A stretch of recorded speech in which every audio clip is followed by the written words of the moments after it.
উনি যখন 8 বছর বয়সে এনায়েতপুরে আসলেন, খাজা এনায়েতপুরি বললেন, বাবা খুদাকে পাওয়ার জন্য সবকিছু ত্যাগ করতে হবে। উনি এটা চিন্তা নিয়ে তিনি সবকিছু বিক্রি করে আপন পীরের দরবারে সবকিছু দিয়ে দিয়েছে।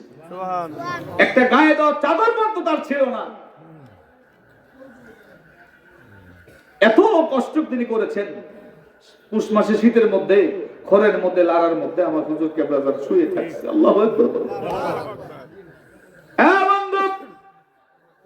একদিন তিনি 1 নম্বর গেটের কাছে এনায়েতপুর দরবার শরীফে, প্রচন্ড শীত পড়ে গেছে, গায়ে দেওয়ার মতো চাদর নাই, যা কিছু ছিল বিক্রি করে আপন পীরের দরবারে নিয়ে আসছে। গায়ে দেওয়ার চাদর ছিল না, শীতের মধ্যে ঘরের মধ্যে লাড়ার মধ্যে শুয়ে আছে। আর কিছুক্ষণ পরে লাঠি বর দিয়া দিয়া আমাদের দাদু পীর খাজা এনায়েতপুরীর কাছে আসিয়া ডাকতে বলে, বাবা আজকে তুমি কষ্ট করতেছো, এই কষ্টের ফল একদিন তুমি পাইবা। এমন একদিন আসবে কোটি কোটি মুরিদ হবে, তোমার সম্পদ হবে, বাবা ওই দিন তুমি কিছুই সরাইতে পারবা না। আমি খাজা এনায়েতপুরী তোমার জন্য দোয়া করে গেলাম। আল্লাহু আকবার বলে। এ বাবা, বিশ্ব জাকির মঞ্জিলে যেই দরবার, একটা ঘটনা আপনাদেরকে শোনাই।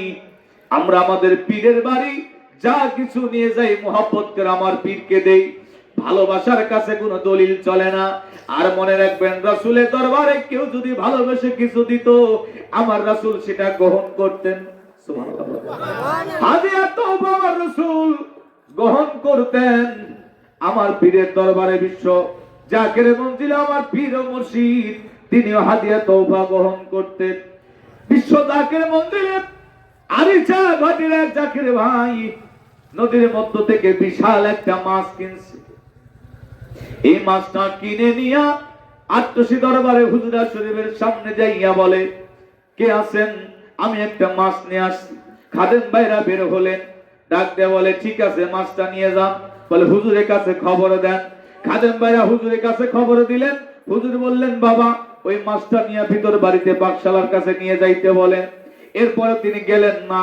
ওই ব্যক্তি বলে, হুজুর আমার মাছ দেখবে, তারপরে মাছটা আমি নিয়ে যাব। ওই ব্যক্তি কথা শোনে না। খাদেমরা বলে, হুজুর হুকুম করেছে আপনি নিয়ে যান, তারপরেও যায় না। বলে, হুজুর আসবে, আমার মাছটা দেখবে, তারপরে আমি মাছটা নিয়ে যাব। হুজুর কেবলা যান। কিছুক্ষণ পরে বের হয়ে বললেন, বাবা যদি শরীয়ত না থাকতো, বাবা আপনি মনে করছেন আপনি মাছ কিনে নিয়ে আসছেন, বাবা আপনি না কিনলেও না আনলেও এই মাছটা উড়াল মেরে বিশ্ব জাকির মঞ্জিলে চলে আসতো। সুবহানাল্লাহ। এ বাবা মনে রাখেন, বিশ্ব জাকির মঞ্জিল আপনারা মনে করেন, আমরা মনে করি আমাদের খেদমতে চলে না। আমরা দিয়ে আমাদের তকদির পরিবর্তনের জন্য বিশ্ব জাকির মঞ্জিলে যেই খাবারগুলো যায়, খাদ্যগুলো যায়, যেই গরু যায়, নজরানা যায়, বাবা এটা হলো আল্লাহ রাসূলের পক্ষ থেকে মানুষ ভালোবেসে মোহাব্বত করে দেয়। কথা বলে ঠিক কিনা? পরে থাকবে না। সুলাইমান আলাইহিস সালাম একবার তিনি বলতেছে, আল্লাহ আপনার মাখলুককে খাওয়াবো। আল্লাহু আকবার। আল্লাহ কয়, ওই সুলাইমান আমার মাখলুক তো বিশাল মাখলুক, এই মাখলুককে কিভাবে তুমি খাওয়াইবা? কয় আল্লাহ না, আপনি অনুমতি দেন। কয় পারবা না তো? সুলাইমান আলাইহিস সালাম দেখ ধরে না, আল্লাহ আমি পারবো, আপনি অনুমতি দেন। সুলাইমান আলাইহিস সালাম এবার আল্লাহ তাআলার কাছে অনুমতি নেন। আল্লাহ কয় ঠিক আছে যাও, আমার মাখলুক খাওয়াইবা তো, যাও খাওয়া। সুলাইমান আলাইহিস সালাম তিনি কি করলেন? জিন জাতিদেরকে নিয়ে বিশাল বড় বড় গোশতের রান্না করলেন। একটা সমুদ্রের কাছে যাইয়া ডান দিকে বাম দিকে সামনের দিকে বিশাল খাদ্যের পাহাড় করেছে, মাখলুককে খাওয়াবে। কীট পতঙ্গ, পশু পাখি, জীব জানোয়ার, সমুদ্রের নিচে যত মাছ, তিমি মাছ, সবাইকে খাওয়াবে। আল্লাহু আকবার। আমার আল্লাহ বলে দিয়েছিলেন, সুলাইমান তুমি আমার মাখলুককে খাওয়াইতে পারবা না। আমি আল্লাহ আমার মাখলুককে খাওয়াই, আমি আল্লাহ তাআলার দয়ার গুণে। সুলাইমান যাও, ঠিক আছে তুমি যেহেতু ছাড়োই না, যাও তুমি রান্না করে মাখলুককে তুমি দাওয়াত দাও। সমস্ত মাখলুককে দাওয়াত দিলেন আল্লাহর নবী। এবার রান্না করতেছে, জিন জাতিদেরকে নিয়ে রান্না করে রান্না করতে করতে বিশাল খাবারের পাহাড় করে ফেলেছে। সকাল যাইয়া দুপুর হয়ে গেছে, সমুদ্রের মধ্য থেকে একটা তিমি মাছ ডাক দেয়া বলে, আল্লাহর নবী, সকালবেলা থেকে না খেয়ে আছি, আমার আল্লাহ আমাকে 3 বেলা খাইতে দেয় সমুদ্রের নিচে, এখনো দুপুর হয়ে গেছে, খাই নাই, আমার খাবারের ব্যবস্থা করেন। বলে সিরিয়াল দাও, তাড়াহুড়া করিও না। আল্লাহু আকবার। সিরিয়াল দাও, সিরিয়ালে দিব। বিশ্ব জাকির মঞ্জিলে সিরিয়াল মেইনটেইন করে আমি যত বড় মুফতি সাহেব আলেম হই, আমারে দিব খাবার? যারা বলে দিব, হ্যাঁ, সিরিয়াল ছাড়া খাবার দেয় আত্মসি, কোনো গ্যাঞ্জাম করার সিস্টেম নাই বিশ্ব জাকির মঞ্জিলে। সিরিয়াল ব্যতীত কোনো খাবার দেয় না, যত বড় আলেম সব মুফতি সাহেব যা, নাকি? আল্লাহর পয়গম্বর ডাক দিয়ে বলে, তুমি মাছ অপেক্ষা করো, সিরিয়াল দাও।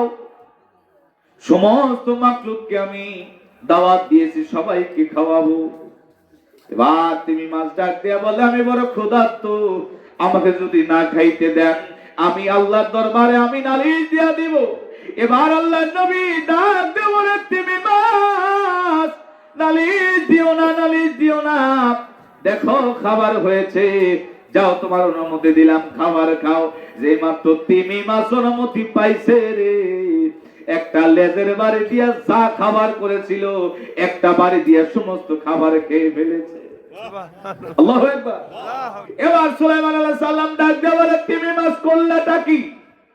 এত খাবার রান্না করলাম, একটা লেজের বাড়ি দিয়া সমস্ত খাবার তুমি খেয়ে ফেললা, অন্য অন্য মাখলুককে আমি কি খাওয়াবো? আল্লাহর পয়গম্বর তিনি সিজদায় পড়ে গেলেন, বলে, আল্লাহ, আমি অন্য অন্য মাখলুককে কি খাওয়াবো? আমার আল্লাহ ডাক দেয়া বলে, সুলাইমান রে, আমি তো আগেই বলেছিলাম আমার মাখলুককে তুমি খাওয়াইতে পারবা না। আমি আল্লাহ খাওয়াই আমার দয়ার গুণে। আল্লাহু আকবার। আমি আল্লাহ খাওয়াই দয়ার গুণে, তুমি পারবা না। আল্লাহর নবী সিজদায় পড়ে গেছে, বলে, আল্লাহ, এখন আমি কি করব? আমি তো বড় বিপদে পড়ে গেছি, আল্লাহ আপনার মাখলুককে খাওয়াইতে চাই। আমার আল্লাহ ডাক দেয়া বলে, বন্ধু, তুমি যেহেতু খাওয়াইতে চাও, ঠিক আছে, তোমার আর খাবার রান্না করার মতো কিছু নাই। জিবরাইলকে দিয়ে আমার আল্লাহ জান্নাতের মধ্য থেকে একটা গোশতের রান পাঠায়া দিল। আল্লাহ, কয়টা রান? একটা রান। আর শত শত রান রান্না করেছিল, একটা তিমি মাছি লেজের বাড়ি দিয়ে খেয়ে গেছে। এবার আমার আল্লাহ ডাক দেয়া বলে, যাও রে জিবরাইল, সুলাইমান আলাইহিস সালামের কাছে যাইয়া এই গোশতের রানটা পৌঁছায় দাও, আর এই গোশতের রান যেন আমার মাখলুককে খাওয়ায়। এবার আল্লাহর পয়গম্বর সমস্ত মাখলুককে দাওয়াত দিলেন, আর বলে, আল্লাহ, আমি শত শত রান রান্না করলাম, সবকিছু ফুরায় গেছে, একটা রানে কি হবে? আমার আল্লাহ ডাক দেয়া বলে, এ বন্ধু সুলাইমান, চিন্তা করবা না, আমি আল্লাহ দয়ার সাগর। এ বন্ধু, এবার সমস্ত মাখলুককে দাওয়াত দিলেন, সবাই আসতো, ওই রান থেকে সবাই খাবার একটু একটু করে খাইলো, খায়া সবাই চলে গেল, অবশিষ্ট রয়ে গেল। এবার আমার আল্লাহ ডাক দেয়া বলে, বন্ধু সুলাইমান, দেখেছো আমি আল্লাহর কত দয়া, আমি আল্লাহর কত মায়া, আমি আল্লাহ কত বড় রিজিকের মালিক। দেখো, তুমি শত শত রান্না করে একটা তিমি মাছকে তুমি খাইয়া ফেলছো, আর আমি জান্নাত থেকে একটা গোশতের টুকরা পাঠাইলাম, এইটা সমস্ত মাখলুক খাওয়ার পরেও বেঁচে যায়। আমি আল্লাহর কত দয়া তুমি বুঝতে পারো না। এ বাবা, মনে রাখেন, আল্লাহর যদি দয়া থাকে, আল্লাহর দয়ার কারণে